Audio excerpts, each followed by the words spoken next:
Sir मैं तो ना सिर्फ 2 पैक ही ले रहा हूँ। मैं सर बहुत लिमिट में लेता हूँ। सिर्फ 2 ड्रैग ही लिए सर, उससे ना मेरी क्रिएटिविटी बढ़ जाती है। If you take that substance again and again, तो जो उसके लॉन्ग टर्म इम्प्लीकेशंस आप जो झेलोगे, दे आर मच वर्स। कोई इंसान नशा छोड़ने का इलाज ले रहा है या उसका ट्रीटमेंट कर रहा है, अपनी तरफ से कोशिश कर रहा है, which requires a lot of strength. अगर हम सहयोग देंगे तो वो इस प्रयास में कामयाब होने की संभावना ज़्यादा है। कि जो इंसान नशा छोड़ने की कोशिश कर रहा है, बहुत सारे दिन भर में बहुत सारे ऐसे लम्हे आएंगे जबकि वो फिसलेगा, जबकि वो उसके मन होगा कि मैं छोड़ देता हूँ, मैं वापस नशा ले लेता हूँ। हम इसके सॉल्यूशंस की तरफ चलते हैं। क्या सिर्फ मेरा विल पावर काफ़ी है इससे बाहर आने के लिए? जीवन में पहली ऐसी चीज़ अगर आपके साथ हुई जब आपको लगा कि नहीं, नशे ने मेरे को कंट्रोल किया, उसी दिन बंद कर दीजिएगा। एक बात तो ध्यान रखिए, नशा तो हमेशा नाश करेगा।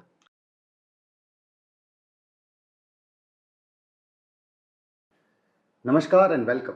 आज हम एक बहुत ही सेंसिटिव और इम्पॉर्टेंट टॉपिक पे बात करने वाले हैं और वो है सब्सटेंस अब्यूज़। किसी भी प्रकार का सब्सटेंस, चाहे वो तंबाकू है, अल्कोहल है या किसी भी प्रकार के ड्रग्स। और इस पे बात करने के लिए आज हमारे साथ हैं हमारे expert doctor Nitin Malik. Sir welcome again. नमस्कार नमस्कार Nitin ji, thank you for having me on your show again. And sir जैसा मैंने बोला कि एक बहुत ही इम्पॉर्टेंट और सेंसिटिव टॉपिक है, तो सर हम इसको मेंटल हेल्थ पर्सपेक्टिव और क्लिनिकल पर्सपेक्टिव से ज़्यादा देखेंगे rather than a social perspective. तो एज अ काउंसलर अगर मैं देखूं सर, तो लॉजिकली हर इंसान को पता है कि किसी भी प्रकार का सब्सटेंस आप यूज़ करें वो हानिकारक है। आप कितनी भी मात्रा में यूज़ करें बट वो हानिकारक है। जी हाँ, राइट। फिर भी लोग कम ज़्यादा, बहुत ज़्यादा या एडिक्शन लेवल पे इसका इस्तेमाल करते रहते हैं। तो साइकोलॉजिकली और इन योर क्लिनिकल प्रैक्टिस इसका क्या कारण है कि ये जानते हुए भी कि ये मेरे लिए नुकसानदायक है, फिर भी मैं इस्तेमाल कर रहा हूँ? ऐसा क्या इम्पैक्ट होता है इंसान के दिमाग पे कि वो बार बार नशे की तरफ जाता है? देखिए, ये टॉपिक जो आपने लिया है सब्सटेंस अब्यूज़ का, बहुत ही जिसको हम बोलेंगे कि रेलेवेंट टॉपिक है एंड बहुत ज्वलंत टॉपिक भी है। एंड जो आपका सवाल है कि आदमी जानता है कि सब्सटेंस अब्यूज़ गलत है, उसके बाद भी सब्सटेंस अब्यूज़ में क्यों जाता है। देखिए, एक इंसान की एक प्रवृत्ति होती है, एक ह्यूमन टेंडेंसी होती है कि वो थोड़ा एक्सपेरिमेंटेशन, थोड़ा सा रिस्क टेकिंग, ये सब चीज़ों की तरफ थोड़ा आदमी का दिमाग अट्रैक्ट होता है।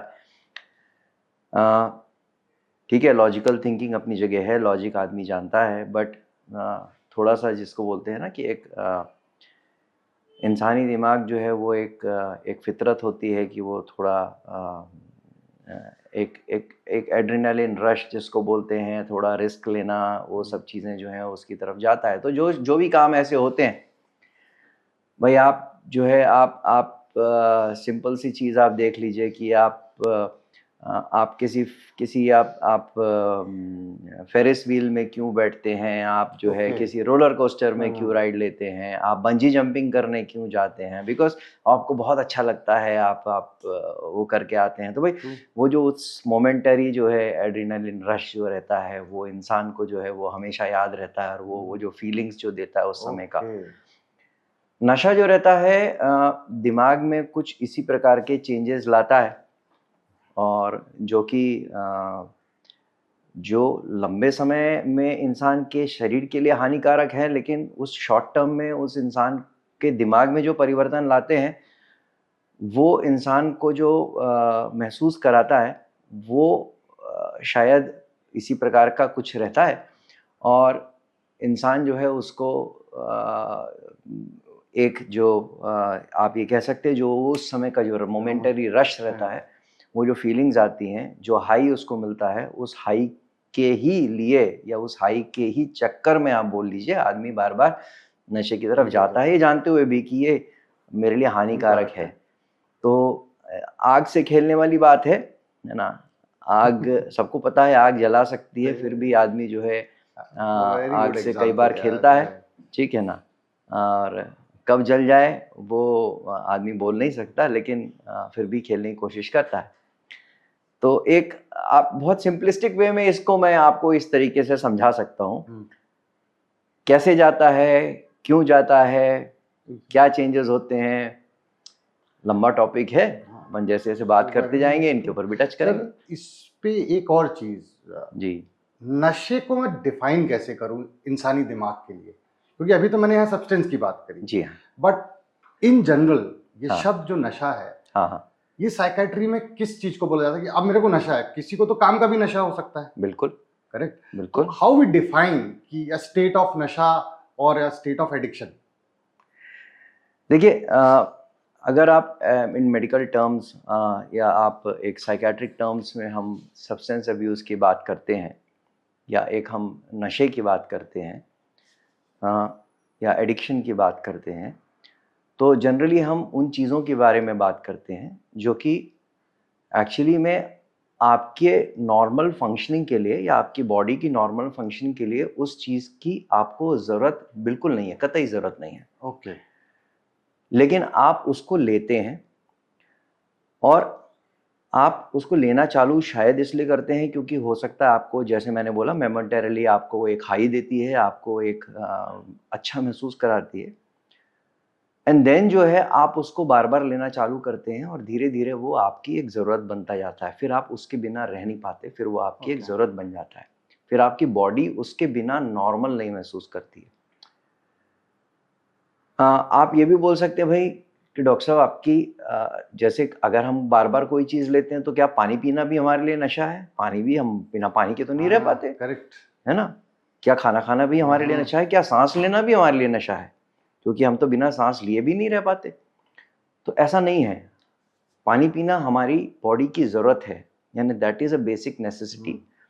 सांस लेना हमारी एक बेसिक नेसेसिटी है बॉडी की, बॉडी के फंक्शंस के लिए।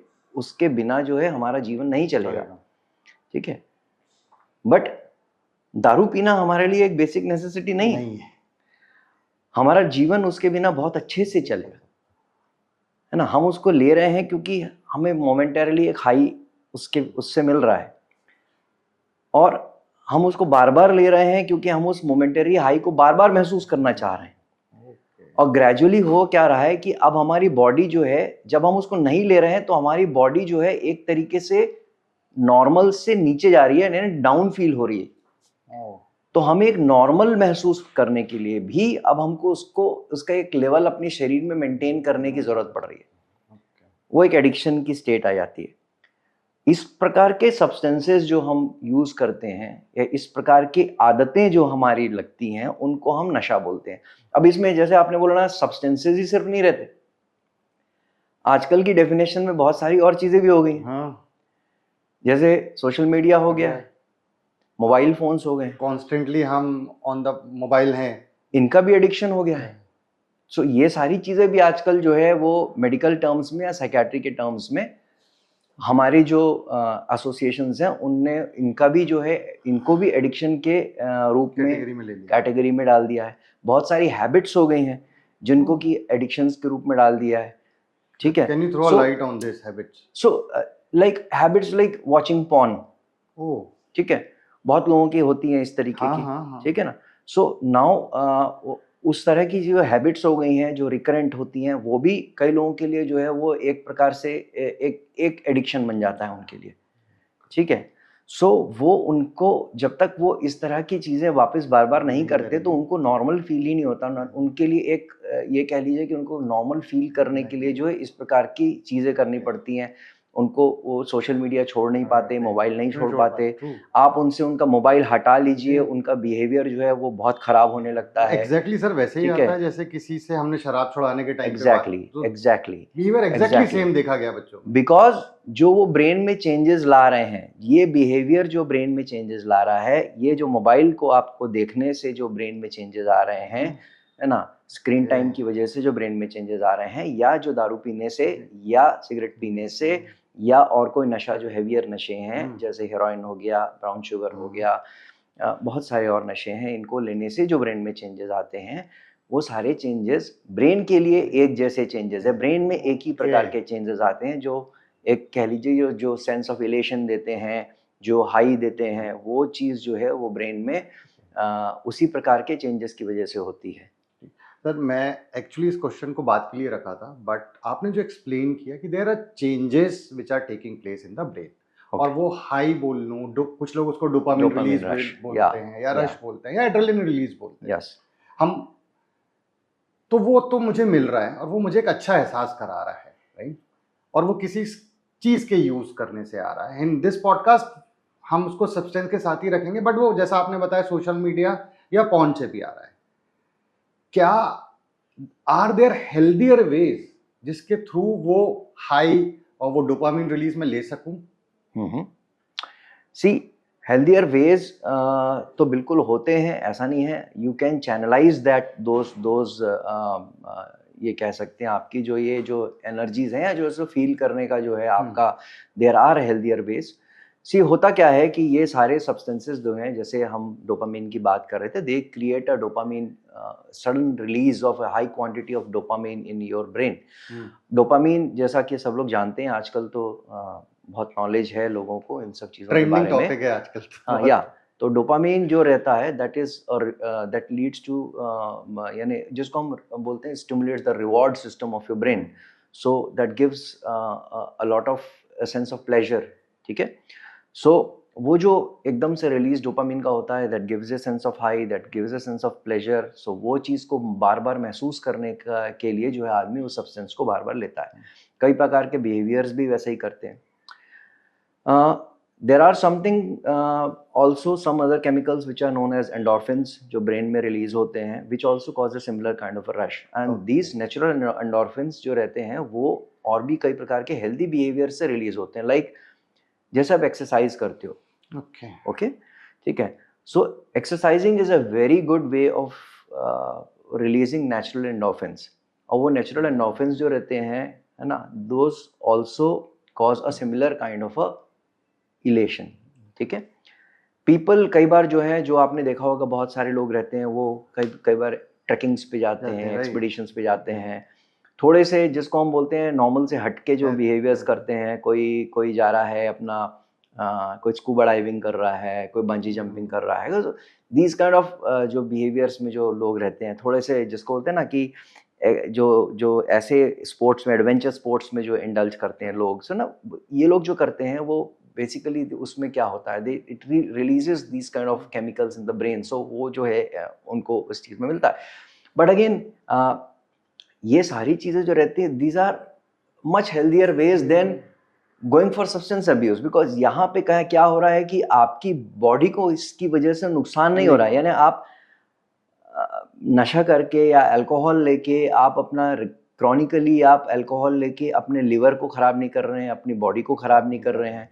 ठीक है, आप एक्सरसाइज कर रहे हैं, आपको डोपामिन रश हो रहा है, उसकी वजह से आपको अच्छा लग रहा है, but then your body is also getting healthy. आप उससे जो आपको जो बाकी चीज़ें हैं, it's going on a positive note. यहाँ से जो है ये बिहेवियर जो है आपको सिमिलर काइंड ऑफ एक्सपीरियंस दे रहा है, but it is actually healthier in the long term.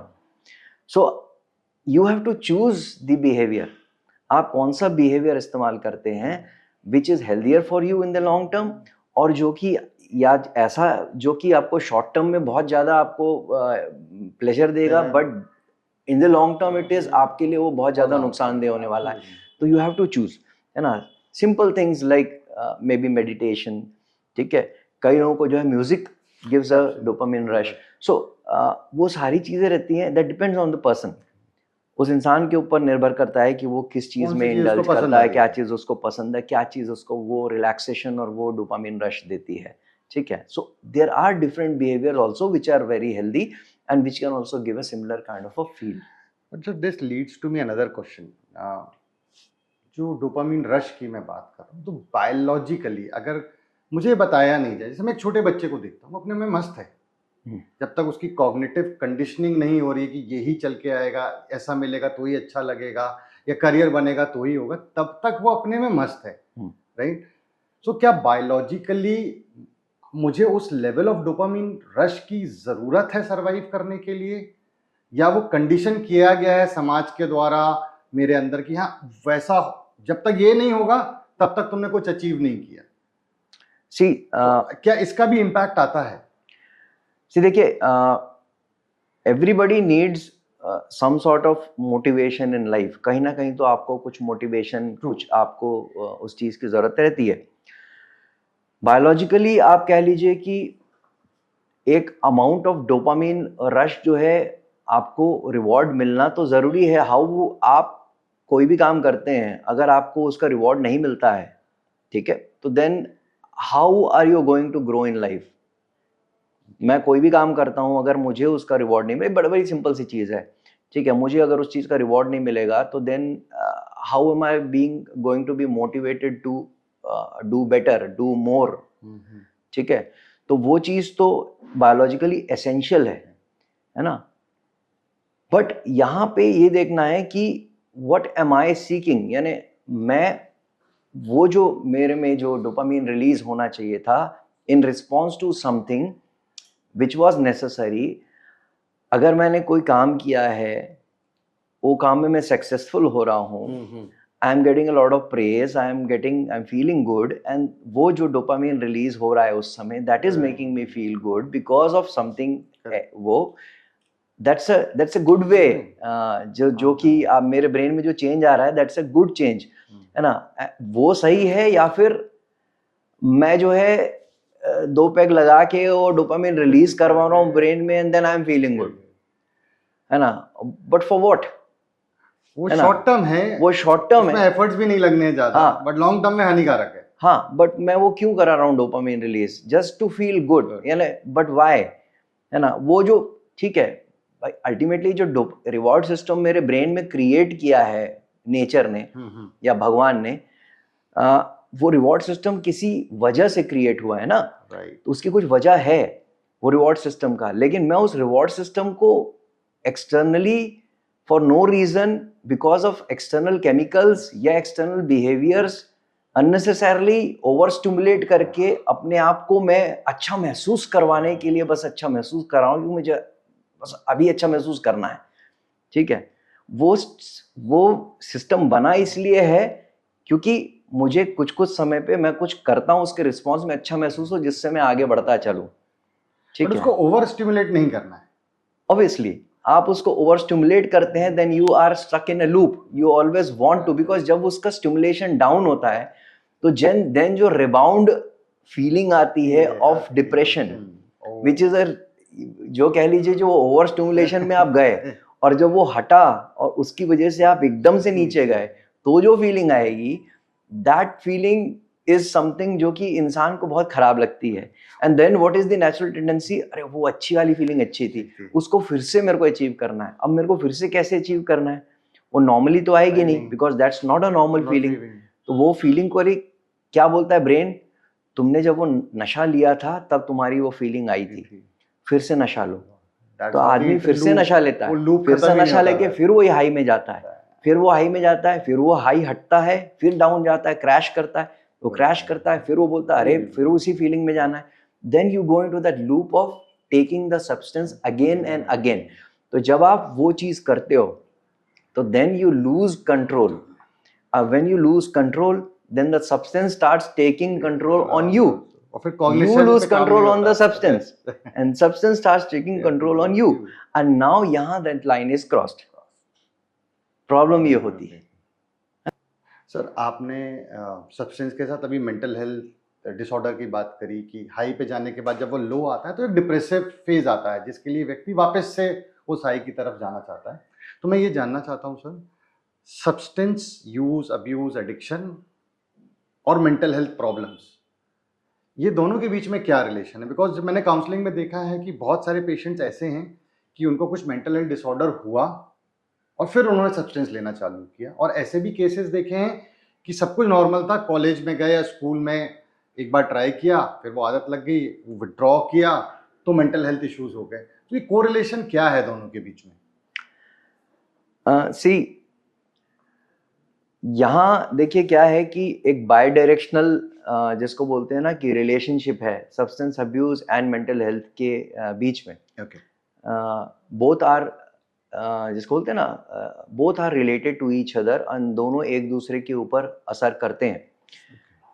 whether you start taking the substance before you have a mental condition, or you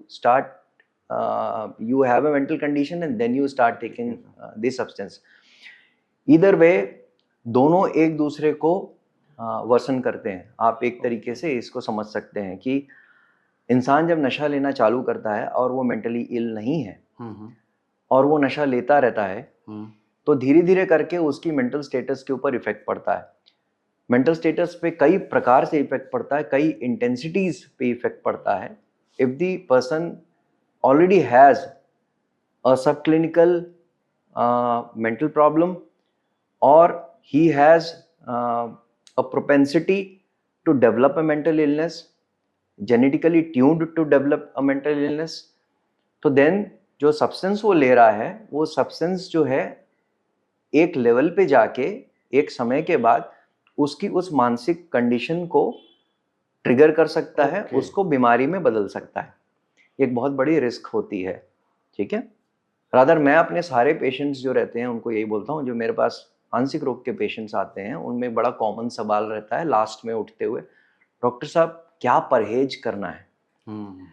तो मैं उनको बोलता हूँ, भाई आपको कोई शुगर तो है नहीं, बीपी तो है नहीं, मेरी तरफ से खान पान में कोई परहेज नहीं है, मेरी तरफ से सिर्फ एक परहेज है, नशा नहीं करना है।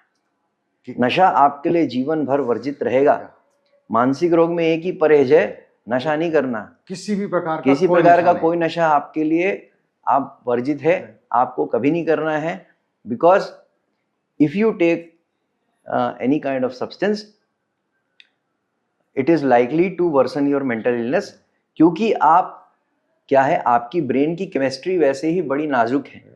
आपको कोई मानसिक बीमारी है मतलब आपकी ब्रेन की केमिस्ट्री जो है वो हिली हुई है, आपकी ब्रेन की केमिस्ट्री बड़ी फाइनली बैलेंस है और ऑफ बैलेंस होके रखी हुई है अभी। और हम कुछ भी नहीं चाहते कि हम कोई बाहरी कोई केमिकल हम आप लें, या कोई भी ऐसी कंडीशन हम आपके साथ ऐसा क्रिएट हो आपके साथ जो कि आपकी इस ब्रेन की केमिस्ट्री को फिर से हिलाए। और सब नशा एक्ट कैसे करता है, लॉजिकली सोचिए, नशा एक्ट कैसे करता है। आप जैसे ही कोई नशा लेते, तो first puff of smoke which you inhale, आप सिगरेट की, what does it do? It straight away goes, the nicotine goes straight away from your lungs into your bloodstream, and with the first cycle of rotation of blood in your body, it reaches your brain, और आपके brain में जाके, brain में अंदर सीधे वो जाके आपके ब्रेन को स्टिमुलेट करता है और आपके ब्रेन में एक इफेक्ट करता है, जिसकी वजह से आपको वो महसूस होता है जो कि आपको महसूस होता है in a second.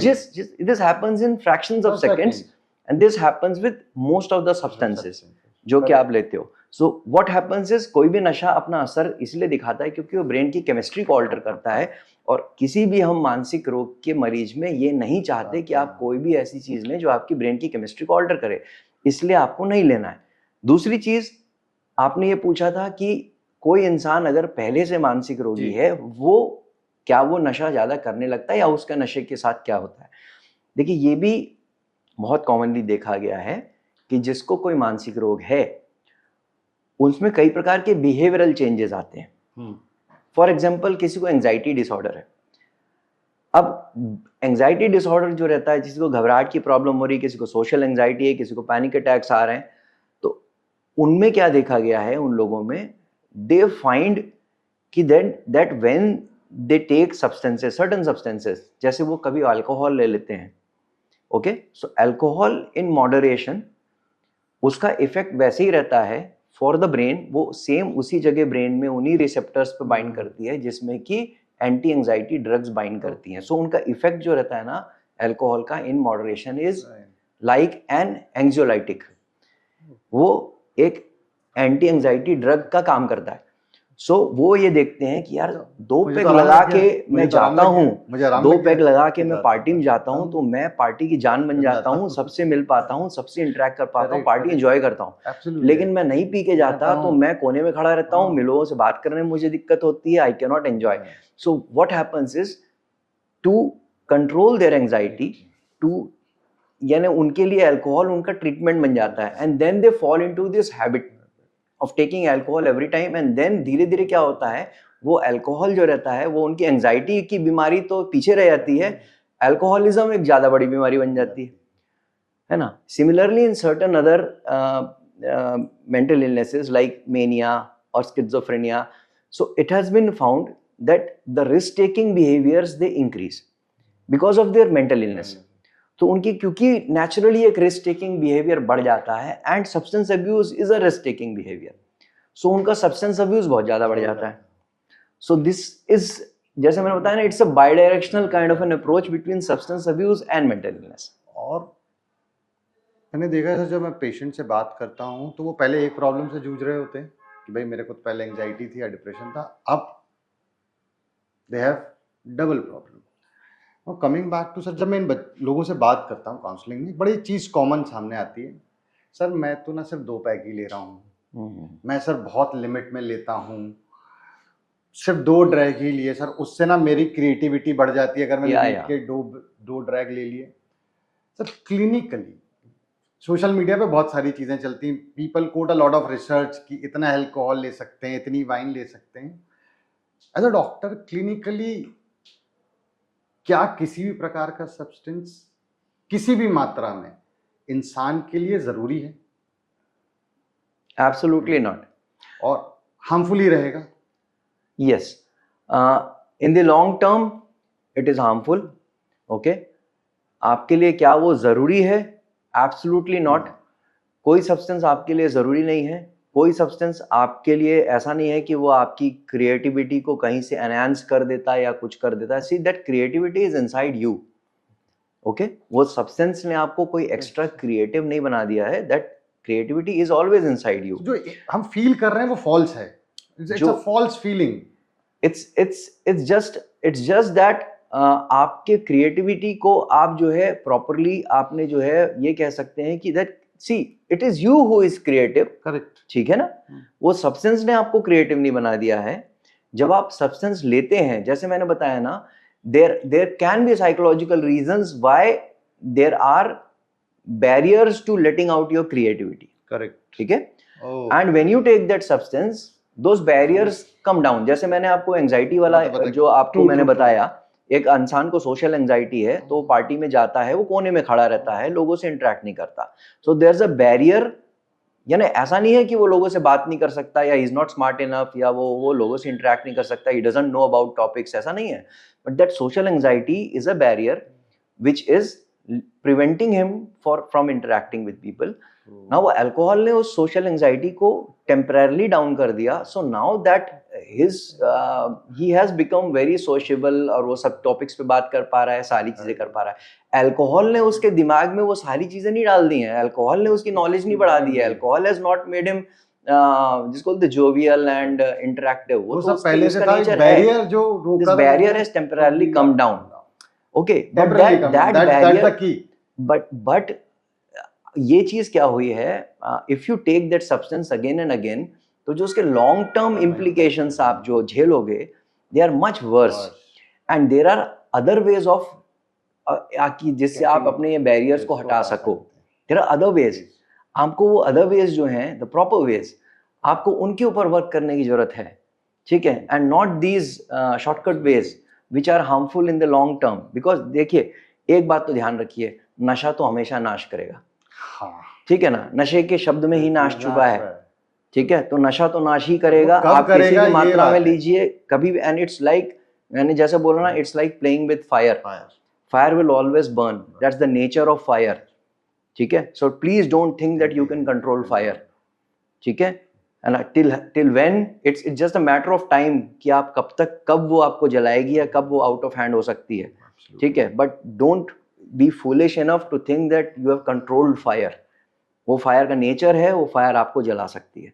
ठीक है. सिमिलरली फॉर नशा, नशा जो है वो नुकसान ही करेगा, नाश ही करेगा. Don't be in that fool's paradise की नशा लेके आपको बेनिफिट मिलेगा. नशा is going to create some sort of problems for you. Absolutely correct sir. अब थोड़ा सा हम बच्चों की तरफ चलते हैं, क्योंकि मैं बच्चों के साथ बहुत काम करता हूँ. And it is been seen nowadays 12, 13, 14 साल के बच्चे भी नशा कर रहे हैं. डेफिनेटली वो कहीं ना कहीं एक क्यूरियोसिटी से आता है. Yes.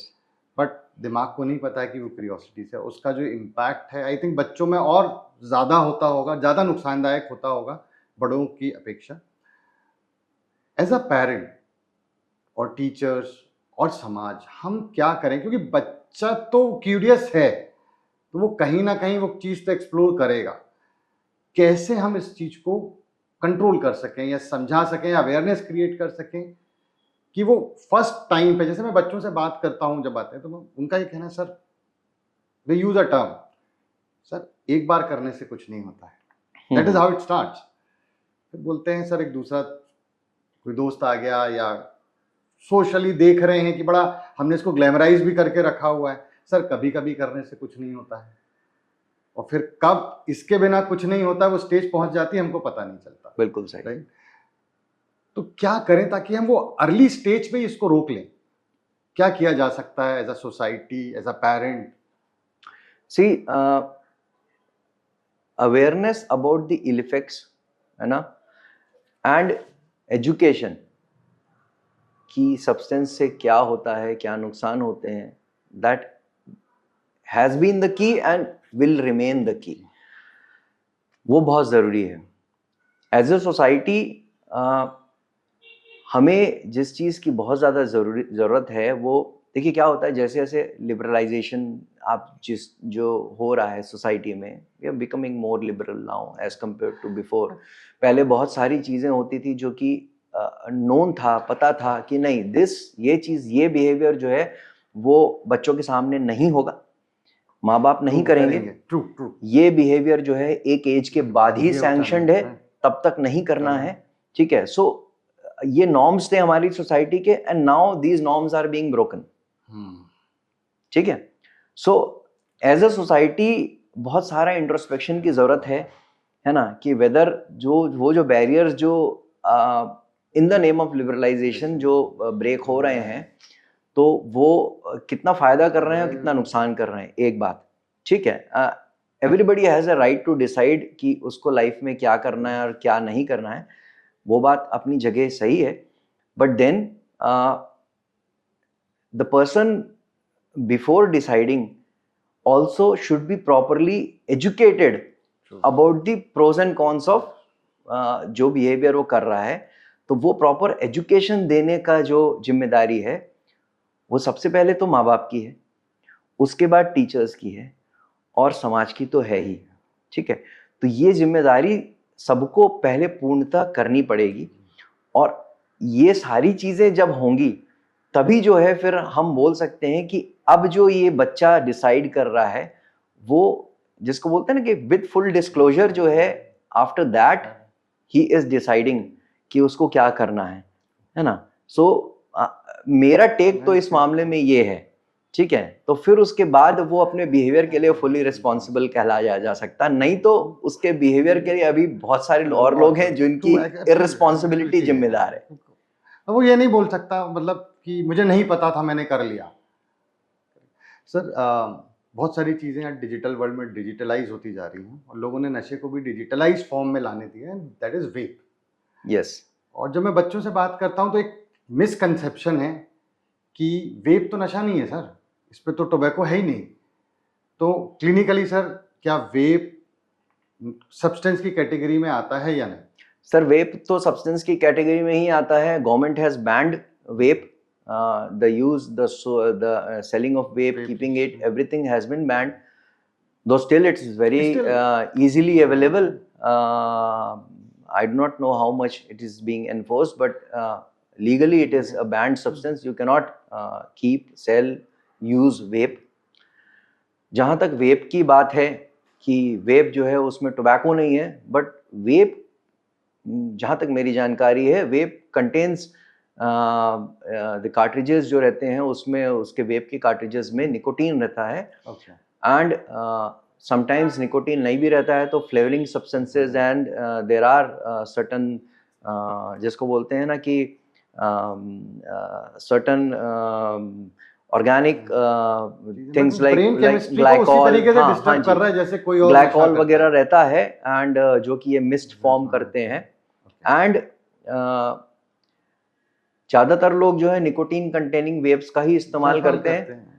So what is there in a cigarette, यानी आप टोबैको में क्या होता है, what is the active chemical जो कि आपको एडिक्शन देता है या फिर जो हाई देता है, दैट इज निकोटीन। निकोटीन, बाकी क्या है, राइट। बाकी तो उसमें जल के वो कोल्टार एंड हाइड्रोकार्बन्स ट्रू और ट्रू ये ट्रू। तो सारी चीजें हैं, बाकी जो मेन जो उसमें है नशा वो तो रिलीज ऑफ निकोटीन ही है। निकोटीन। तो what is there in vape, vape में क्या है, वो प्योर फॉर्म में निकोटीन है, that is there in a liquid form along with other glycol and all those things, flavour अलग है कर ना। दिया बस। तो वही सारी चीजें हैं with flavouring agents and all those things, और वो सारी की सारी जो है वो वहाँ पे उसमें हीट अप होती हैं and then with a battery they are converted into, वो हीट अप होके मिस्ट फॉर्म में होती है एंड देन आप उसको इनहेल करते हो। सो अल्टीमेटली ब्रेन के लिए तो वही है, वही है। ब्रेन के लिए एक वो तो सिगरेट है, सिगरेट है। ठीक है ना। And in some forms it is worse than a cigarette. Okay. Why, I will explain it to you. Because देखिए होता क्या है कि एक वेब के कार्ट्रिज में अराउंड जो रहता है निकोटीन जो रहता है, that is around 15 to 20 cigarettes के निकोटीन के बराबर एक वेब के कार्ट्रिज में सिगरेट होता निकोटीन होता है। My God. ओके, सो और वेप में क्या रहता है, सिगरेट में तो क्या होता है कि आपने एक सिगरेट एक इंसान ने ली और उसने एक सिगरेट पिया एंड देन वो खत्म हो गई, फेंक दिया, till he lights up the next cigarette. Okay, उसके लिए जगह So, देखो, नहीं, process of consumption is also process of different. Consumption is there, but there's a एक सिगरेट बर्न होगी खत्म होगी, then there's an end to it। End to it, correct. वो वेब का कार्ट्रिज में how much puffs you are taking, how stronger puff you are pulling inside, है ना, how many puffs आप ले रहे हो, कितने समय तक ले रहे हो, that depends on the person, ठीक है। एंड उसमें आप एक बार में या कब तक आप में आप वो कितनी सिगरेट का आप निकोटीन अंदर ले जाते हो, उसका कोई मेजर नहीं है, because that one cartridge contains nicotine equivalent to nearly 20 cigarettes. Okay, so there's no measure of that. So somewhere vape जो है वो ऐसा नहीं है कि vape is safer than cigarette. Some people say that कि हम सिगरेट छोड़ना चाह रहे थे इसलिए हमने वेप किया, वेप पे शिफ्ट हो गए, या vape is not cigarettes, and ऐसा नहीं है। Somewhere down the line it can be even more harmful than cigarettes. So I am not justifying cigarettes, but what I am trying to tell that vape is not safer than cigarettes. Somewhere it can be even more harmful than cigarettes. Sir पहले, अब हम इसके solutions की तरफ चलते हैं। पहले देखते हैं कि जो नशा कर रहे हैं या लत भी लग चुकी है किसी भी लेवल पे है, इससे बाहर आने की प्रक्रिया जो है वो कितनी कठिन होती है। क्या सिर्फ मेरा विल पावर काफ़ी है इससे बाहर आने के लिए, या किसी को प्रोफेशनल हेल्प लेनी चाहिए? एक स्टेप बाय स्टेप प्रोसेस क्या हो, चाहे वो इंसान खुद करे या किसी की मदद से करे। Can you throw some light on that? That depends upon कि आप कितने ज़्यादा आप नशे में आप जिसको बोलते हैं ना घुसे हुए हो, ठीक है ना। If the person is into जिसको हम बोलते हैं सब्सटेंस यूज होता है, एब्यूज होता है, and then you go into the stage of addiction. तो यूज है and you feel that you don't want to use it anymore, then आपके विल पावर के ऊपर है, आप चाहो उसको बंद कर दो। Okay, abuse is much more than use, but it's not an addiction. You can still try and stop it. आप थोड़ा सा हेल्प की हो सकता है जरूरत हो, you might need certain sessions with जिसको बोलते हैं कि साइकोलॉजिस्ट, आपको एक काउंसलर की ज़रूरत पड़ सकती है। You might need to get involved in groups जो कि उस नशे के से डील करते हैं। There are help groups which are available जिनके साथ आप रह सकते हो and you can come out of it. Okay, supportive environment बहुत ज़रूरी है, people around you who are supportive। आपका फैमिली ग्रुप जो है ऐसा होना चाहिए जो कि who are supportive and naturally आपका वो सर्कल जो है जो कि आपको नशे की तरफ लेके जाता है, आपको थोड़ा उससे पीयर ग्रुप और ट्रिगर्स से दूर होना बहुत ज़रूरी है। बिकॉज हर नशे में जो रहता है ना, दोस्त ट्रिगरिंग फैक्टर्स जो रहते हैं ना, और क्यूज और ट्रिगरिंग फैक्टर्स, उनको आपको बहुत अच्छे से आइडेंटिफाई करके और अपने आप को उनसे दूर करना बहुत ज़रूरी है। यहाँ मैं इंटरप्ट कर रहा हूँ आपको। आपने विल पावर की बात करी, राइट? बड़ा कॉमनली यूज टर्म है कि इसका विल पावर अच्छा है। विल पावर आएगा कहाँ से? मतलब किस रीजन से? मैं तो नशा ले रहा हूँ, अब विल पावर चाहिए, जैसे यूज के लेवल पे है तो आई नीड कि हाँ, ये विल कहाँ से आएगी छोड़ने की? कहाँ से विल ट्रिगर होती है साइकोलॉजिकली? देखिए, practically speaking, if you ask me in very raw terms, जो मैं बोलूं, इंसानी बिहेवियर जो रहता है ना, not only in addiction, any kind of human behaviour, उसमें जो विल जो होती है, will power is stimulated just by two things, ठीक है ना? आप if you break down anybody's actions को आप ब्रेक डाउन कर लीजिए, it is driven either by greed और बाय फियर, राइट? तीसरा कोई मोटिवेटिंग फैक्टर मुझे तो नहीं दिखाई देता। आप कोई भी चीज करते हैं तो या तो किसी लालच में करते हैं या तो किसी चीज के डर से करते हैं, है ना? I think this is the basis of human behavior. Basis of human behavior until unless that person has attained some sainthood, तो वो फिर वो ह्यूमन की कैटेगरी में नहीं आता है। ह्यूमन है तो वो कोई भी काम कर रहा है तो या तो किसी लालच से कर रहा है या किसी डर से कर रहा है, या किसी डर से कर रहा है। तो सिमिलरली अगर उसको नशा भी छोड़ेगा तो उसके पीछे कोई लालच होना चाहिए या डर होना चाहिए, that is the basic motivating factor. वो नशा कर रहा है तो अब वो उसको हाई स्टेट का लालच है जिसके लिए वो बार बार कर रहा है, और छोड़ेगा तो भी हो सकता है कोई लालच हो या कोई डर हो। अब वो लालच कुछ भी हो सकता है या डर कुछ भी हो सकता है, उसको आप कुछ भी नाम दे दीजिए, आप भलाई, you can give it, you can sugar coat it in any kind of names, ठीक है, but ultimately it points out, root में ये रहता है। And if those both of those factors में से कुछ भी अगर नहीं है, if those are missing, then वो पर्सन जो है ना वो अपने इस बिहेवियर को जस्टिफाई करता रहता है और बोलता है नहीं मेरे को कोई प्रॉब्लम नहीं है, मुझे कोई तकलीफ नहीं है, नशा मुझे कोई परेशानी नहीं कर रहा है। वो अपने लॉजिकल लूप में अपने लॉजिक्स देता रहता है कि मेरे को क्यों नशा करते रहना चाहिए। 100% एग्री विद दिस सर। मैं एक पॉडकास्ट देख रहा था नाना पाटेकर का, तो उन्होंने उसमें बताया कि वो बहुत सिगरेट पीते थे, मतलब इतनी सिगरेट पीते थे कि उनकी कार से सिगरेट की स्मेल आती थी। एक दिन आई थिंक शायद उन्होंने अपनी बहन को कोट किया, उनकी बहन ने उनको कुछ चीज़ बोली कि ऐसे ही करता रहेगा तो कुछ हो जाएगा, मेरे लिए छोड़ सकता है क्या? बोले सर वो ट्रिगर बना, in the very next moment उन्होंने छोड़ दी। ये डॉक्यूमेंटेड है उनके एक पॉडकास्ट में। तो एब्सोल्यूट वो एक, अब वो फियर बना या लालच बना, वो आइडेंटिफाई इंसान को खुद करना पड़ेगा। एब्सोल्युटली, जब तक वो इंसान के अंदर वो चीज़ नहीं आती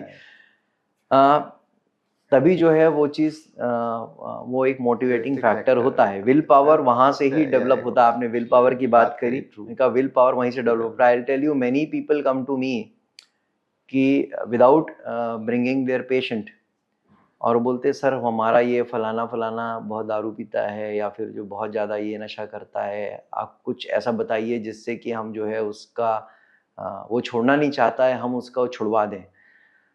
तो मैं उनको यही बोलता हूँ कि मैं कुछ भी लिख के दे दूँ दवाई आपको या कुछ भी कर दूँ, जब तक वो खुद नहीं चाहेगा तब तक तो छूटेगा नहीं, पहली बात है ना।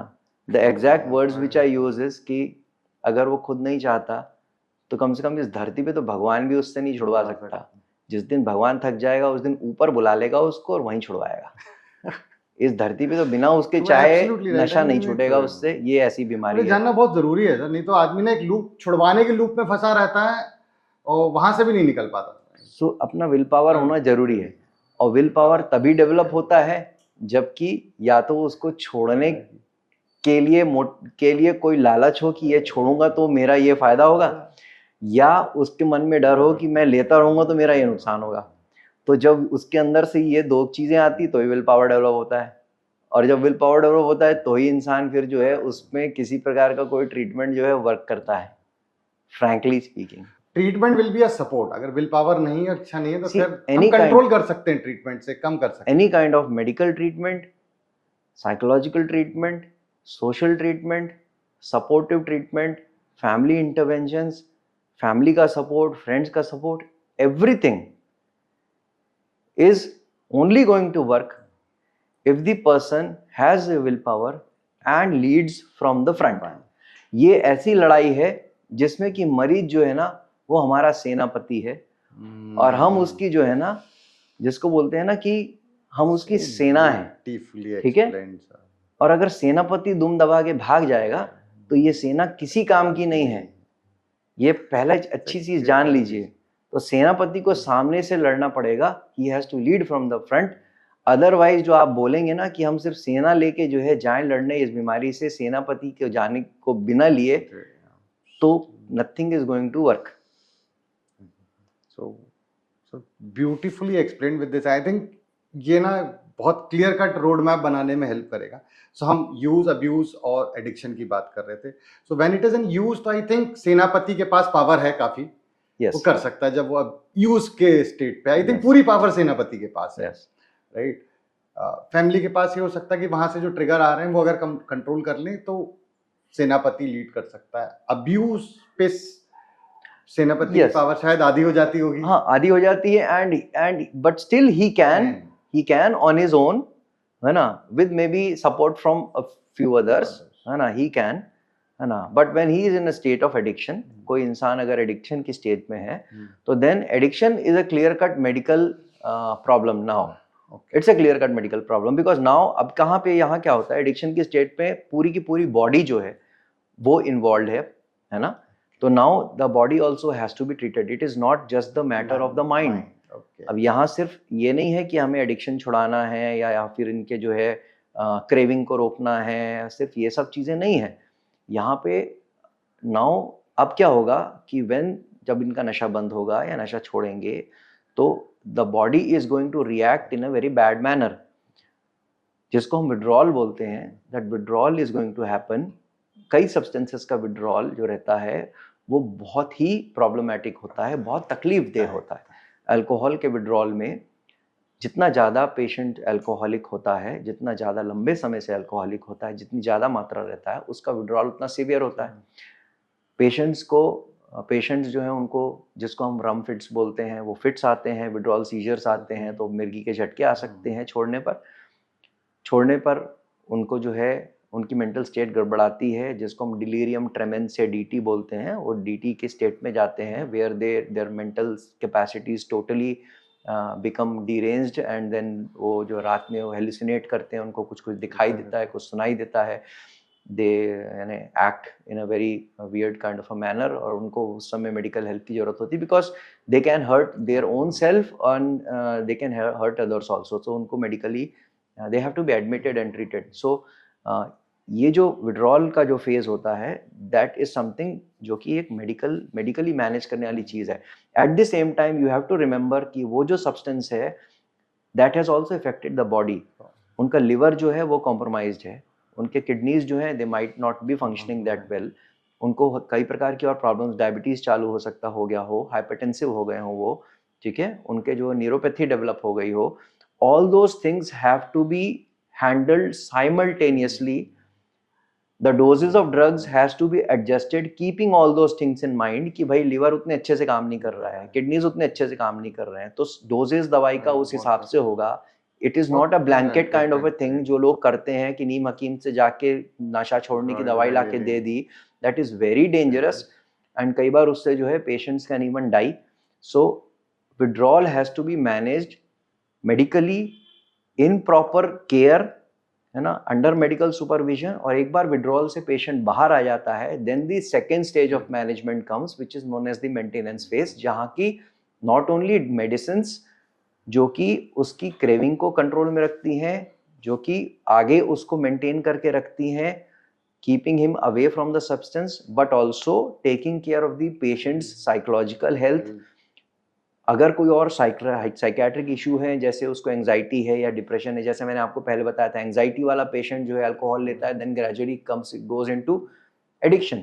सो नाउ ऐसे पेशेंट को जब हम डिटॉक्सिफाई करते हैं, हम उसको जब अल्कोहल से बाहर करते हैं, अल्कोहल से तो बाहर आ गया, but that core anxiety issue is still there, उसको पैनिक्स आ रहे हैं, उसको एंजाइटी आ रही है, तो now this anxiety has to be managed. कोई बाइपोलर का पेशेंट है, मेनिया के समय में उसने अल्कोहल चालू किया, he becomes an addict.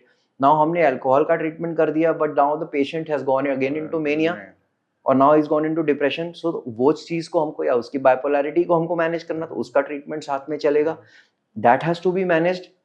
and he also has to be kept on regular follow-ups, regular counselings. Maybe he has to be enrolled in agencies, or maybe he has to be enrolled in groups like AA or Alcoholic Anonymous, या ऐसे self help groups में जहाँ की he has to meet similar kind of people, and वहाँ पे वो अपने आप को मोटिवेटेड रख सके दूर रहने के लिए for a proper period of time, जो कि हम एक थंब रूल के अनुसार 1 साल या 1.5 साल के आसपास मानते हैं.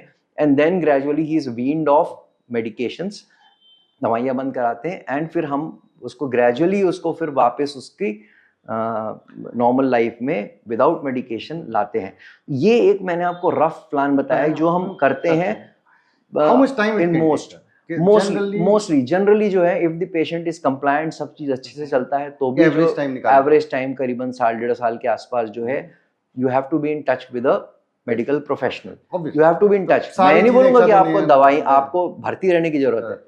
You have to be in touch, है ना? You have to be in regular touch with professionals. तो 2 और सवाल हैं यहाँ पे, बट एक है फैमिली मेंबर्स का रोल, बट उससे पहले मैं आता हूँ रिहेबिलिटेशन, रिहैब्स जो हैं, राइट? बहुत सारे रिहैब्स हैं, मैं किसी को सही गलत ठहराने पे नहीं हूँ, बट मैंने देखा बहुत सारे रिहैब्स ऐसे हैं जहाँ पे साइकाइट्रिस्ट बैठता ही नहीं है. उन्होंने बस एक्सटर्नल मीडियम को कंट्रोल कर रखा है कि भाई नहीं दे रहे हैं. कैसे एक इंसान, कब स्थिति आ जाती है कि पहली चीज तो ये है कि मैं कब उसको रिहैब के लिए लेके जाऊं, भाई अब हमसे नहीं संभल रहा है, मुझे किसी के भरोसे छोड़ देना है, एडमिट कर देना रिहेबिलिटेशन रिहैब सेंटर में. तो कैसे डिसाइड करूं कि वो स्थिति कब आ गई है? दूसरा, रिहैब को मैं चुनूं कैसे? किन बातों का इंसान ध्यान रखे किसी भी रिहैब को चुनने से पहले? रिहैब या रिहेबिलिटेशन सेंटर्स जो बोलते हैं, कॉमनली हिंदी में वो नशा मुक्ति केंद्र करके जो है बहुत सारे आजकल हो गए हैं. इंडिया में मोस्ट ऑफ देम, या छत्तीसगढ़ में भी most of them are NGO run. Okay, देखिए NGO जो ये लोग जो पैटर्न जो यूज करते हैं रिहैब में, जिसको हम जिसको बोलते हैं एक जो अप्रोच जो यूज करते हैं, उसमें they mostly keep the patient in a confined kind of an environment, and वहाँ पे जो है वो डेली बेसिस पे उनको they keep them engaged in activities, and वहाँ पे जो है they try to keep the person off substance. Basically ये कह लीजिए कि एक कन्फाइंड एनवायरनमेंट पे रहने की वजह से उनको वो वहाँ पे वो नशा नहीं मिलता है, और वो दिन भर उनकी एक्टिविटी शेड्यूल करते हैं और उस हिसाब से उनको वहाँ पे रखते हैं, है ना, for a period of time. And अलग अलग जगहों का अपना अलग अलग पैटर्न्स हैं. आई am not very sure about the kind of schedules which rehabs in here follow. I am aware about certain known and जिसको बोलते हैं कि reputed rehabs जो कि बाहर हैं, है ना, like मुक्तांगन in Pune, और maybe Cadbums in Hyderabad, and also in Bangalore. So these kind of they follow protocol जो psychiatry में या नशा मुक्ति के लिए मेडिकली अप्रूव्ड है, वही प्रोटोकॉल्स फॉलो करते हैं. ओके, हाँ, या दे फॉलो सर्टेन प्रोटोकॉल्स, है ना. वहाँ पे जो रहता है, वहाँ उनके अपने प्रोटोकॉल्स रहते हैं वहाँ पे, है ना. जैसे मैंने बताया, कोई भी नशे में जो रहता है ना, जो पहला स्टेज रहता है एडिक्शन वाली स्टेज में जो रहता है, वो पहला स्टेज ये रहता है कि patient has to be detoxified. And detoxification जो रहता है वो that is purely a medical kind of a thing, जो कि आपकी शारीरिक स्थितियों को ध्यान में रखते हुए करना जरूरी है. बहुत सारे टेस्ट लगेंगे. कई बार पेशेंट को कुछ दिनों तक शुरू में ICU में भी रखना पड़ता है, क्योंकि पेशेंट डिलीरियम में रहता है. मेडिकल केयर कई बार मल्टी डिसिप्लिनरी अप्रोच भी लगती है, क्योंकि पेशेंट को शुगर भी है, पेशेंट को जो है लिवर की प्रॉब्लम भी है, गैस्ट्रोएंटरोलॉजिस्ट को भी देखना है, डायबिटीज़ वाले को भी देखना है. तो सारी चीज़ों को ध्यान में रखते हुए पेशेंट को 10-12 दिन में, 15 दिन में वापस नॉर्मल लाना पड़ता है, अल्कोहल छुड़ाते हुए. और उसके बाद फिर वो इस लायक होता है कि आपकी वो नॉर्मल एक्टिविटीज़ कर पाए, क्योंकि तब तक तो उसकी शारीरिक स्थिति और मानसिक स्थिति दोनों खराब है. तो ये सारी चीज़ें तब हो सकती जब एक वहाँ पे डॉक्टरों की टीम जो है उसको अच्छे से देख रही हो. तो ये पहली चीज़ तो ये होती है. या इसके बाद जो है फिर उसको एक पूरा एक साइकेट्रिस्ट साइकोलॉजिस्ट और साइकेट्रिक सोशल वर्कर की पूरी टीम जो रहती है, अलॉन्ग विद जो रिहेबिलिटेशन स्पेशलिस्ट जो रहते हैं वहाँ पे, उनकी टीम के साथ साथ जो है फिर उनको रिहैब में मैनेज किया जाता है। तो ये एक पूरा टीम वर्क होता है, जो एक पूरी टीम इन्वॉल्व रहती है, ठीक है। तो ये जहाँ पे वो टीम अवेलेबल हो, वो रिहैब्स जो हैं, those are the best rehabs, ठीक है। तो यू शुड ऑलवेज सर्च कि और जो रिहैब्स में है वहाँ पे इस प्रकार के लोग अवेलेबल हैं कि नहीं, बेसिक पैरामीटर, और वहाँ पे किस प्रकार की थेरेपीज। अगर आप ऐसे रिहैब में भर्ती कर रहे हैं जहाँ की वो आपसे महीने की फीस ले रहे हैं और आपके पेशेंट को कमरे में बंद कर रहे हैं और आपका पेशेंट विड्रॉल में जा रहा है, विड्रॉल की वजह से जो है वो डिलीरियस हो रहा है और इधर उधर भागने की कोशिश कर रहा है, निकलने की कोशिश कर रहा है, बस क्योंकि उसकी मेंटल स्टेट ठीक नहीं है, और उसको कमरे में बंद करके वहां पे उसको मारा जा रहा है, ठीक है। तो ऐसा रिहैब आप खुद सोचिए कि ऐसे रिहैब में रखना क्या आप चाहेंगे अपने खुद के रिलेटिव को? So this is not a humane way of treating any patient or substance abuse. This is not a humane way, neither it is a scientific or a medically correct way of treating. क्योंकि कई बार क्या होता है, ऐसे में patients को जो medical care की जरूरत है वो नहीं मिल पाती है। कई बार पेशेंट्स जो है उसकी वजह से बहुत तकलीफ में आ जाते हैं, कई बार उनकी जान को भी खतरा होता है। तो ये सारी चीजें, क्योंकि ऑल सड एंड डन डिलीरियम में कई बार मोर्टेलिटी अप टू 30% भी होती है। इसका मतलब क्या है, 100 लोग जो डिलीरियम में जाते हैं उसमें से 30% तक लोग जो है वो उनकी जान जा सकती है। So it is a medically serious condition जिसका कि ढंग से इलाज होना जरूरी है, इस तरह से इलाज नहीं होना चाहिए। सो प्लीज चेक कि आप जिस रिहैब में आप भर्ती कर रहे हैं उस रिहैब के क्रेडेंशियल्स क्या है। आजकल रिहैब्स को भी गवर्नमेंट के रूल्स के अनुसार, नेशनल मेंटल हेल्थ एक्ट के अनुसार उनको रजिस्टर होना जरूरी है। जैसे साइकेट्रिक हॉस्पिटल्स को रजिस्टर होना जरूरी है, रिहैब्स को भी रजिस्टर होना जरूरी है। तो अगर आप रिहैब में भर्ती करा रहे हैं तो प्लीज आस्क देम कि are you registered as a rehab under national mental health act. अगर आप रजिस्टर्ड नहीं है तो आप रिहैब जैसे कैसे आप रख सकते हैं? You can ask them, if you are registered, please show us your registration certificate. Okay, so if they are registered, that means then all these things have been checked by the government and they have been given a license. So आप वहाँ पे कर सकते हैं। So एक licensed rehab जो कि government national mental health act में रजिस्टर्ड है, आप उनके पास भर्ती कराइए, ठीक है। तो these are बेसिक थिंग्स जो कि आप उनसे चेक कर सकते हैं। किन पेशेंट्स को रिहैब में भर्ती किया जाता है, ये भी आपका एक सवाल था। देखिए, जैसे मैंने बताया ना, एक कैटेगरी ऑफ पेशेंट्स ऐसी रहती है जिनको नशा छोड़ने का ना कोई लालच है ना कोई डर है। हाँ। तो ऐसे पेशेंट्स जो रहते हैं घर वालों के लिए जो है वो एक बहुत बड़ी समस्या बन जाते हैं एक समय के बाद जो रहते हैं, क्योंकि घर वाले सारे अपनी कोशिश कर चुके रहते हैं एंड देन उनको ऐसा लगता है कि अब कोई और उपाय बचा नहीं। घर वाले एक हद के बाद थक भी जाते हैं, because they have spent a lot of their resources, not only money but time and their part of their own productive life they have spent on this person. So अब उनको लगता है कि इससे बेहतर तो है कि हम इसको ऐसी जगह रखवा दें जहाँ की ये कह लीजिए सुरक्षित रहेगा and eight the same time जो है हम अपनी लाइफ को प्रॉपरली कैरी ऑन कर सकेंगे एंड शायद ये वहाँ से थोड़ा ठीक होके भी आ जाएगा, क्योंकि वो वहाँ पे इसको मिलेगा नहीं नशा। तो ज़्यादातर लोगों की थिंकिंग यही रहती है रिहैब में रखवाने की, है ना। If you ask me as a psychiatrist, I always tell my patients this should be your last resort, है ना। Keeping a person in rehab should be a last resort, because ultimately अगर उसके अंदर कोई मोटिवेशन नहीं है, I have seen people जो कि 2-2 साल रिहैब में रहे हैं और 2 साल के बाद जिस दिन निकले हैं उसके दिन अगले दिन से उन्होंने नशा वापस चालू कर दिया, बिकॉज वो मोटिवेटेड ही नहीं थे।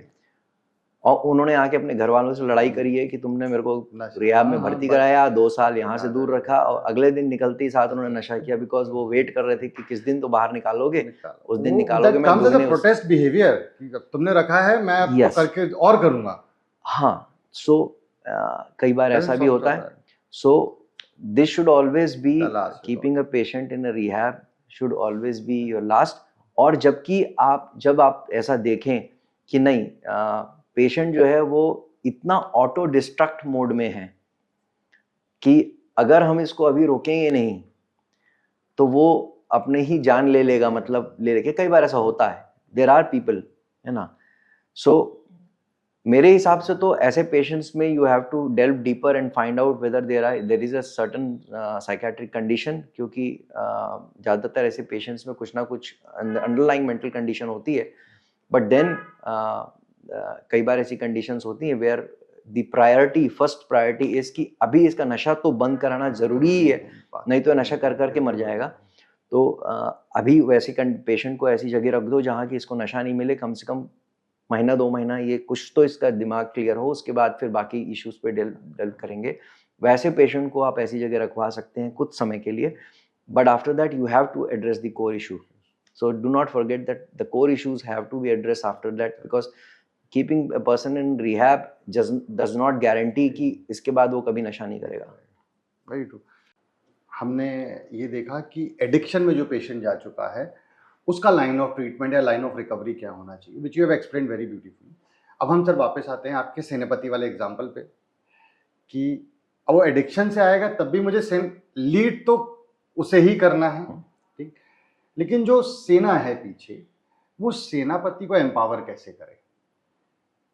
मैंने जब उसमें फैमिली मेंबर्स हैं, दोस्त हैं या साइकोलॉजिस्ट भी हैं, मैंने फैमिली मेंबर्स में ज़्यादातर ये चीज़ देखी है, या तो उनको डांटा जाता है या शेम किया जाता है। जो लैंग्वेज यूज होती है वो प्रोग्रेसिव नहीं है या कंस्ट्रक्टिव नहीं है, रादर ब्लेम गेम की तरफ ले जाया जाता है।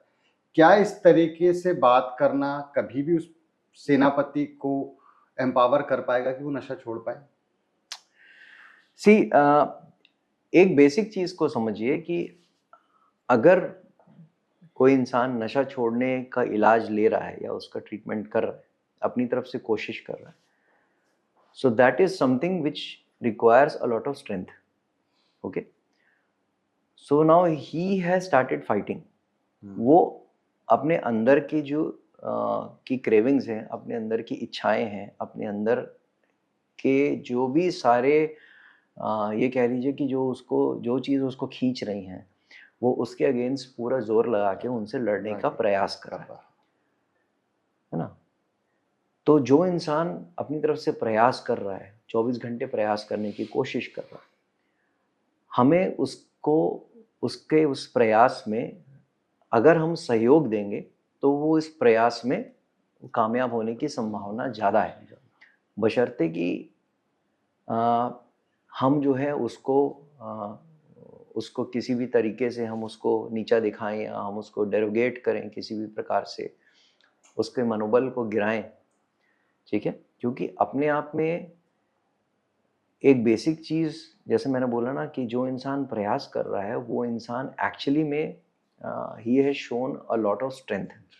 ओके, क्योंकि it takes a lot of strength to, क्योंकि नशा लेते रहना is the easier option, absolutely, है ना। नशा छोड़ने का प्रयास करना इज द हार्डर ऑप्शन, तो he has chosen the harder option, है ना। तो ये चीज फैमिली मेंबर्स को समझने की जरूरत है, या उसको जो सपोर्ट सिस्टम है उसको समझने की जरूरत है।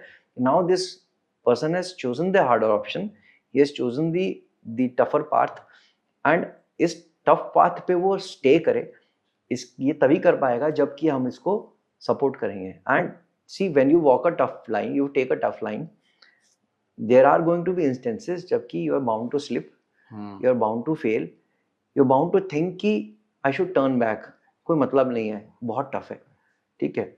जब वो ऐसा करेगा या ऐसा सोचेगा तो उस समय हमें उसको सपोर्ट करना है, हमें उसे एनकरेज करना है कि नहीं, this is the correct path, what you are doing is absolutely correct, what you are doing takes a lot of courage, and we are with you, we are supporting you. हम उसको back up करेंगे, हम उसे आगे, हम will support him to go forward.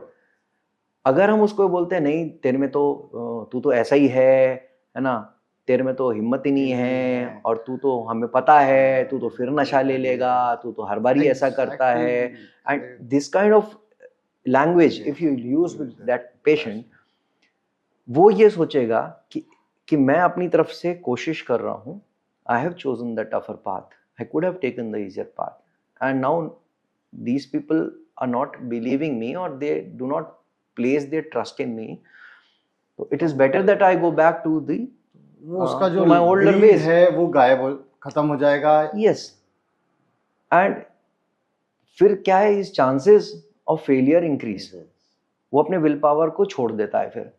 So family members को इस बात का ध्यान रखना चाहिए, ठीक है। So this is the basic thing which is required. ये मान के चलिए, ये बिल्कुल मान के चलिए कि जो इंसान नशा छोड़ने की कोशिश कर रहा है, बहुत सारे दिन भर में बहुत सारे ऐसे लम्हे आएंगे जबकि वो फिसलेगा, जबकि वो उसके मन होगा कि मैं छोड़ देता हूँ, मैं वापस नशा ले लेता हूँ। वही समय है जबकि आपको उसे सपोर्ट करने की ज़रूरत है। अगर आप उस समय उसको सपोर्ट कर देंगे, एक क्षण मात्र का समय रहता है जिस समय अगर आप उसको सपोर्ट कर देंगे वो वापस से सही रास्ते पर चला जाएगा। लेकिन वो एक क्षण अगर उसको सपोर्ट नहीं मिला तो सारी की सारी मेहनत पे पानी फिर जाता है। तो ये बहुत ज़रूरी है, फैमिली मेम्बर्स का रोल इस मामले में बहुत ज़रूरी है, पार्टनर का रोल बहुत इस मामले में ज़रूरी है।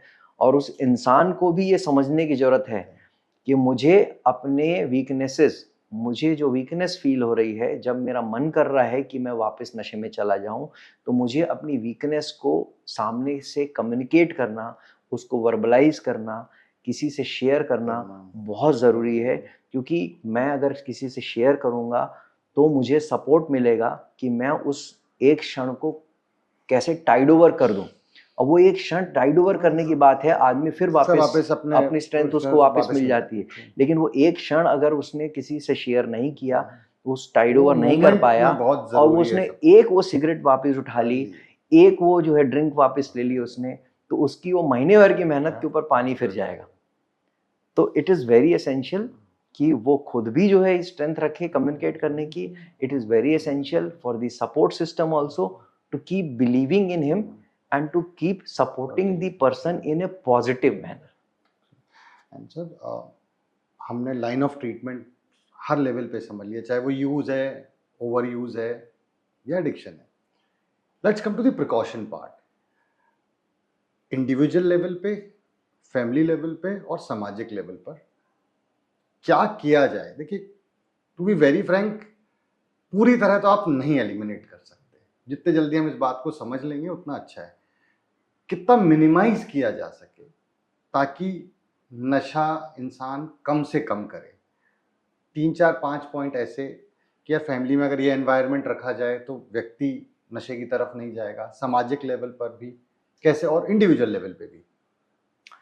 See if you talk about the family environment में आप देखें अगर, तो जैसा मैंने पहले भी आपके एक सवाल के जवाब में बोला था कि फैमिली वैल्यूज़ जो हैं आजकल बहुत ज़्यादा चेंज हो गई हैं। ओके, बहुत ज़्यादा जो है चीज़ों में बदलाव आ गया है, बिहेवियर्स में, फैमिली पैटर्न्स में, सब चीज़ों में बदलाव आ गया है। एंड सो लिबरलाइज बहुत ज़्यादा फैमिली वैल्यूज़ जो हो गई हैं। सो उसका जो नेगेटिव इफेक्ट जो है वो बच्चों में दिखाई देता है आजकल। बिकॉज कई चीज़ें जो हैं एक जनरेशन या 2 जनरेशन पहले जो चीज़ें जो हैं फैमिली में एक प्रकार से कह लीजिए कि बच्चों के सामने करना टैबू था, वो आजकल बहुत आम होता है। उसमें कोई रिस्ट्रिक्शन नहीं किया जाता है। एंड कई बार जो है एक एज से पहले ही बच्चों के लिए भी वो चीज़ जो है वो उसको जो है ओपन कर दिया जाता है कि कोई बात नहीं, ठीक है बेटा, तुम भी अपने फ्रेंड्स के साथ एंजॉय करो। हम प्रोग्रेसिव फैमिली हैं। यस, वो उसको प्रोग्रेशन का नाम दे दिया जाता है। बट आपको ये बात का ध्यान रखना है कि वो बच्चा अभी इस एज में है where he is not psychologically prepared to handle, he is not mature enough to understand the implications of the decisions which he is taking. And उससे आगे क्या नुकसान होंगे या फ़ायदे होंगे उसको नहीं समझ में आ रहा है। He is more prone to experimentation and he is bound to believe in people जो कि उसी के एज के हैं, उसके पीयर ग्रुप हैं, who are equally immature. So आप ऐसे बच्चे के लिए ऐसे एवेन्यूज ओपन कर रहे हैं जो कि बहुत ज़्यादा रिस्की हैं। सो एक या 2 जनरेशन पहले, 2 जनरेशन पहले ये सारी चीज़ें जो हैं बच्चे के सामने कम से कम एक टैबू हुआ करती थी, यानी उसके सामने थोड़ा सा रिस्ट्रिक्शन था कि नहीं, इस एज तक आपको नहीं करना है, इस एज के बाद जब आप बड़े हो जाओगे तो उसके बाद then you can decide when you are mature enough to take your decisions, but आजकल ऐसा नहीं है. So these are things on which families should take a call कि उनको बच्चे के सामने जो है वो किस एज तक क्या चीज़ें जो हैं वो करना है. That is up to the family to decide. एक चीज़, have a heart to heart talk बच्चे के साथ अबाउट दीज थिंग्स.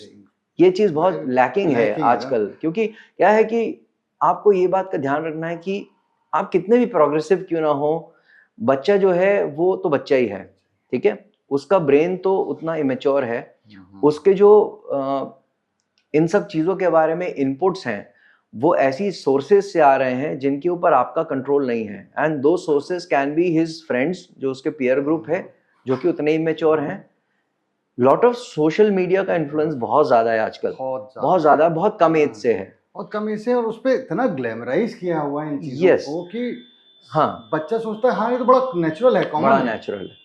ओके, और वो उनके ऊपर आपका कंट्रोल नहीं है. और अगर आप इन चीज़ों के बारे में उसको समझाते नहीं हैं, उसके प्रोज एंड कॉन्स, उसकी अच्छाई बुराई, क्या सही है और गलत, उसको समझाते नहीं हैं, उसके बारे में बात नहीं करते हैं, तो बच्चा फिर उन चीज़ों को बिलीव करता है और फिर वो उसी के अकॉर्डिंगली एक्ट करता है और डिसीजंस लेता है, which can be very harmful for the kid right now and also for his future life. ये चीज़ तो रहती है. As an individual, see it is up to the individual to, यानी वो लेता है कि नहीं लेता है. एज यू सेड कि आजकल इन इन्फ्लुएंसेस से दूर रहना करीब करीब नामुमकिन है इंसान के लिए, बट अपने लिमिट्स को सेट करना वो हर इंसान के ऊपर रहता है. तो आप अपने लिमिट्स को सेट अगर आप कर सकते हैं, ठीक है, तो ही आपको जो है इन चीज़ों पे इंडल्ज करना चाहिए. सिंपल सी चीज़ है, ठीक है. जैसे मैं अपने, कई पेशेंट्स रहते हैं मेरे जो ये चीज़ बोलते हैं कि डॉक्टर साहब बंद तो नहीं हो पाएगी, है ना, तो कैसे करें, तो कैसे बंद करें, या फिर कब बंद करना चाहिए, या तो मैं उनको एक ही चीज़ बोलता हूँ कि देखिए, जब तक आप नशे को कंट्रोल कर सकते हैं तो नशा करिए.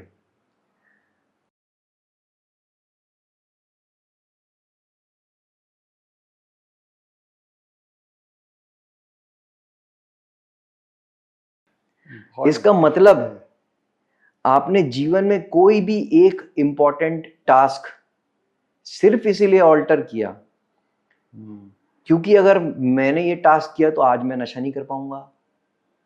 आज मेरे को शादी में जाना है घर की, या घर में कोई पूजा है उसमें जाना है, लेकिन शाम को फ्रेंड्स के साथ मुझे दारू पीनी है. अरे यार, मैं बहाना मार देता हूँ, मैं शादी में नहीं जाता हूँ, मैं फ्रेंड्स के साथ जाता हूँ. तो आज नशा मेरे को कंट्रोल करा है. Going to the family puja was an important event. Everybody was coming. I was supposed to go, but I lied to my family just because कि आज शाम को मेरा दारू पीना रह जाएगा with friends. Though I drink maybe once a week or once in 15 days, उससे but ये फर्क नहीं पड़ता उससे. But आज नशे ने मेरे को कंट्रोल किया है. I could not take a decision to leave the substance because of something else which was more important in my life. So अब नशे ने मुझे कंट्रोल किया. अगर मैंने अपने जीवन में कोई भी एक काम इस वजह से किया, उसी दिन नशा बंद कर दीजिए. अब नशा आपको कंट्रोल करना चालू कर रहा है. This should be the basic, जिसको बोलते हैं ना टेस्ट, जो कि हर कोई अपने जीवन में अप्लाई कर सकता है ना. आप नशे को कंट्रोल कर रहे हैं, आप डिसाइड कर रहे हैं कि मुझे कब नशा करना है. व्हेन आई हैव जिसको बोलते हैं अपॉर्चुनिटी, अपॉर्चून टाइम, है ना, तो आप करिए. लेकिन अगर नशे ने आपको एक बार भी कंट्रोल किया, उसी दिन बंद कर दीजिए. सो ब्यूटीफुली, क्योंकि ये एक पॉइंट सर हमेशा आता था सेशन में, तो मैं तो आदत थोड़ी लग गई है मुझे, बट ये जो एग्जांपल आपने दिया, एंड ये तो मेनी अ टाइम जब हम पेशेंट से बात कर रहे हैं, दे हैव डन इट. भले ही वो महीने में 2 बार ही पी रहा है या कम ले रहा है, बट अगर ये पॉइंट्स तो आते हैं, सो मतलब बहुत ही परफेक्ट पैरामीटर है टू जज it. Thank you so much sir. I think we have covered all the aspect, और हमारी जो इस पूरी सीरीज का ऑब्जेक्टिव है कि सही मैसेज लोगों तक पहुंचे.